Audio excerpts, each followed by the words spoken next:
Teman-teman, hari ini kita akan mengambil video ini juga untuk jembatan tertua di Mojokerto. Jadi banyak sekali jembatan tertua di Mojokerto itu karena memang peninggalan zaman Belanda ya. Termasuk ada kaitannya juga dengan pabrik gula Gempol Kerep. Nah, cuman pagi ini suasananya sangat kabut tebal ya. Jadi kita bisa lihat ini kabutnya seperti ini, tebal sekali. Nah, mudah-mudahan nanti di depan itu, di jembatan itu nanti agak terang ya, tapi nggak tahu gimana juga nanti. Apakah memang dengan berkabut seperti ini lebih bagus atau bagaimana? Nanti kita akan lihat kondisinya di sana, karena matahari juga sudah mulai agak terbit nih. Nah, gelap sekali kan?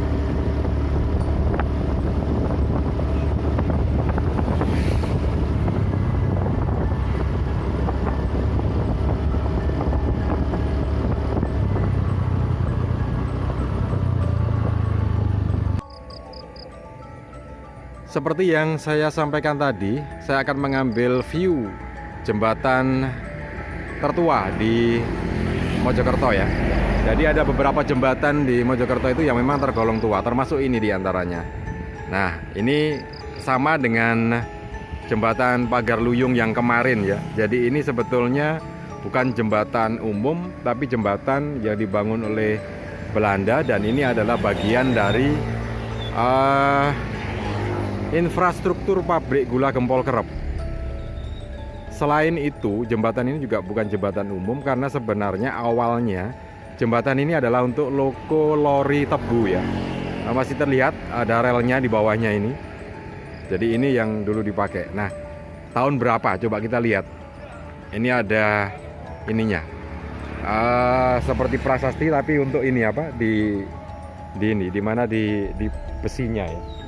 Kita lihat di sini besinya. Nah, ini dalam bahasa Belanda ini ada tulisannya ya. Kalau saya baca di Rector DL Wolsen Leiden 1866.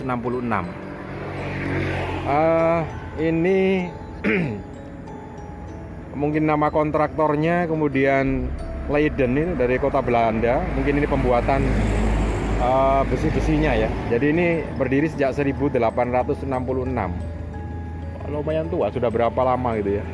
Nah, ini kondisinya. Jadi seperti yang saya sampaikan tadi, ini kondisinya berkabut.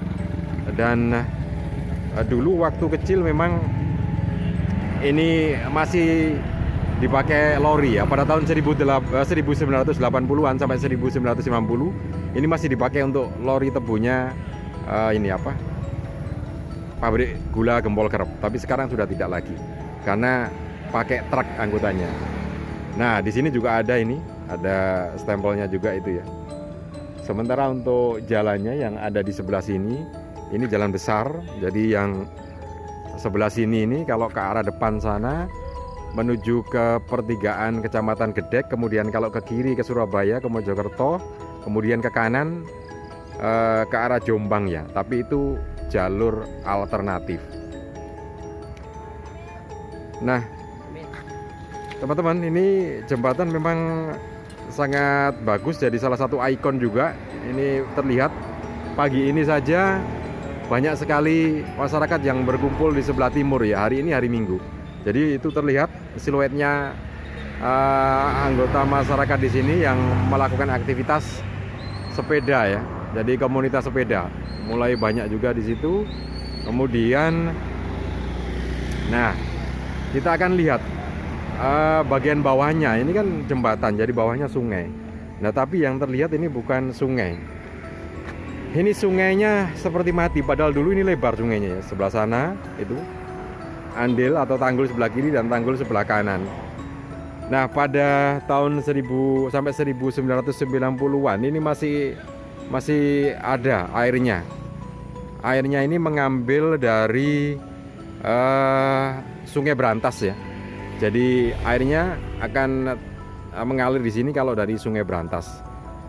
Nah, tapi sekarang di hulunya sana, di Sungai Brantasnya, sepertinya ditutup. Nah, ditutupnya ini beberapa cerita warga beberapa waktu yang lalu. Ini karena kalau air sungai ini, di sungai ini melintas dari Sungai Brantas. Ini kemudian yang di sebelah kiri itu jalan raya, kemudian perumahan sebelah kiri itu, kalau airnya penuh maka tanggulnya itu akan rembes. Jadi tanggulnya rembes, airnya akan mengalir melewati jalan raya itu kemudian masuk ke pemukiman ya. Jadi tanggulnya mungkin yang kurang padat sehingga merembes airnya lewat tanggul, kemudian bawahnya jalan juga bisa merembes bawahnya jalan, kemudian masuk ke pemukiman sebelah kiri itu.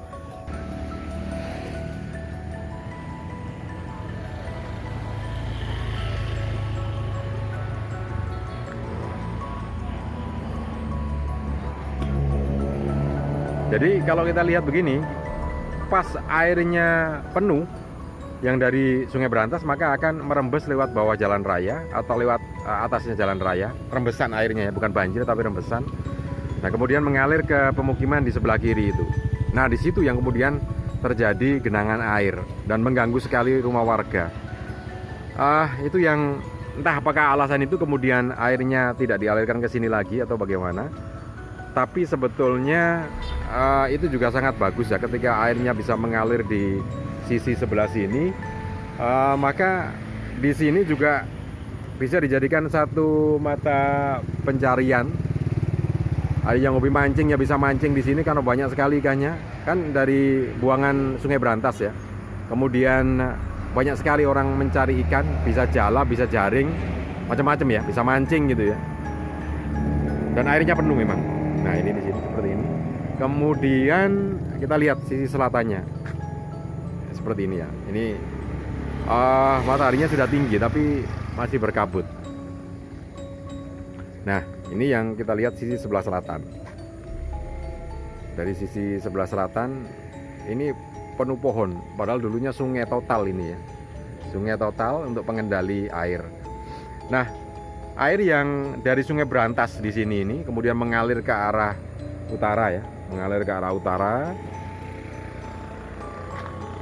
Nah, ini kalau dari sana, ini lanjutannya jembatan Pagaruyung kemarin. Di liputan saya sebelumnya, jembatan Pagaruyung atau Pagarluyung itu jadi satu di sini akhirnya. Karena ini jalur relnya Lokulori Tebu ya, dari timur sana kemudian belok ke arah selatan ke Sungai Brantas, kemudian menyeberang ke selatan Sungai Brantas atau ke Kota Mojokerto sampai Trowulan sana ya. Nah, di sini jadi satu. Kemudian untuk aliran sungainya dari sini ini akan bersatu dengan sungai yang di utara sana, namanya Sungai Marmoyo. Sungai Marmoyo kemudian akan jadi satu ya dari arah barat kemudian jadi satu dengan Sungai Kalimas. Jadi hulu Sungai Kalimas di Surabaya itu salah satunya dari sini. Tapi ini sudah mati sungainya ya. Memang hulu Sungai Mas itu hulu utamanya adalah di Sungai Brantas yang pecah di Rolak 3. Rolak 3 ini, Rolak 3 Melirip ya. Rolak 3 Melirip itu hulu Sungai Mas, Kalimas Surabaya. Kemudian juga ada yang dari Sungai Dinar di utara sana, juga ada dari Marmoyo. Nah, ini kita lihat juga semakin terang saja. Nah, ini kan kelihatan besi-besi relnya itu masih ada. Ini juga ada ininya. Ada apa? Ada stempelnya itu ya. Konstruksinya seperti ini.